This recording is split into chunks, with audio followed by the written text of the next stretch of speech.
इस वक्त हम खड़े हैं महाराष्ट्र के विधान भवन में, जहां पर शीतकालीन सत्र चल रहा है। महाराष्ट्र सरकार अलग अलग मुद्दों पर यहां पर चर्चा करेगी, लेकिन इस चर्चा पर ऑब्जेक्शन लेने के लिए विपक्ष कहाँ है, बहुत बड़ा मुद्दा होता है।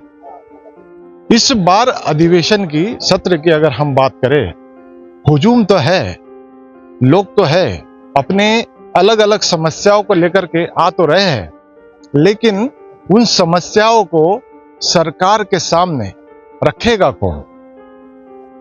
जिस तरीके से मैं अपने कैमरामैन से कहूंगा कि अपने पीछे दिखाए, इस और दिखाए, यहां की गर्दी को दिखाए, इस और की गर्दी को दिखाए। जो भीड़ है ये बढ़ती जा रही है, भीड़ बढ़ती जा रही है। आप यहां पर देखिए, अच्छे तरीके से देखिए, ये भीड़ जो है ये बढ़ती जा रही है, बहुत बड़े पैमाने पर यह भीड़ है।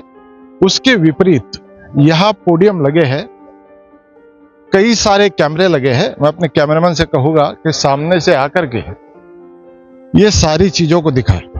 ये पोडियम है, यहां पर सैकड़ों के तादाद में कैमरे लगे हैं और उतने ही यहां पर बूम भी नजर आएगी।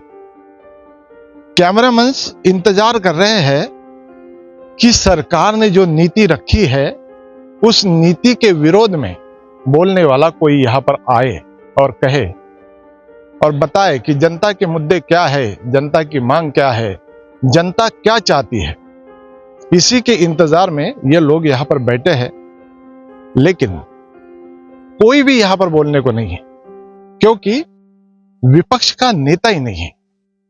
और विपक्ष की जो भूमिका है, संयमी भूमिका, उसको अगर हम देखें तो विपक्ष का कोई भी नेता बड़े मुद्दे को यहां पर लेकर के नहीं आ रहा है।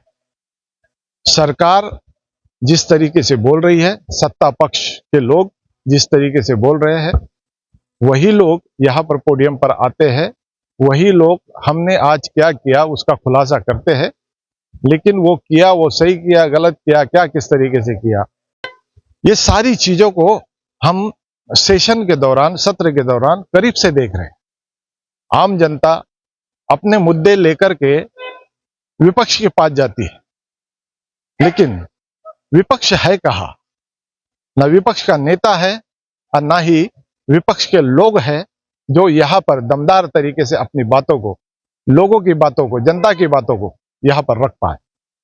तो ये सेशन चल रहा है, रविवार तक ये सेशन चलता रहेगा। 8 दिन में सेशन को खत्म करना है और 8 दिन में सेशन खत्म होगा, ऐसा ऐलान हो भी चुका है। रविवार तक ये सेशन चलेगा और उसके बाद हर कोई नेता, कार्यकर्ता, आम जनता, पत्रकार सभी अपने घरों पर वापस लौट जाएगी। लेकिन इस सेशन का आउटपुट क्या निकलता है ये तो आने वाला समय बताएगा। फिलहाल इस सदन को जरूरत है एक विपक्ष के नेता की, जो जनता की आवाज को सदन में उठा सके, किसानों के मुद्दों को सदन में उठा सके। किसानों की जो आज हालत है, सत्ता पार्टी ने ऐलान किया था कि कर्ज माफी की जाएगी, अब तक किसी भी तरीके का ऐलान नहीं हुआ है कर्ज माफी का, और विपक्ष इस बात को उठाता भी है तो सुनने वाला कोई नहीं।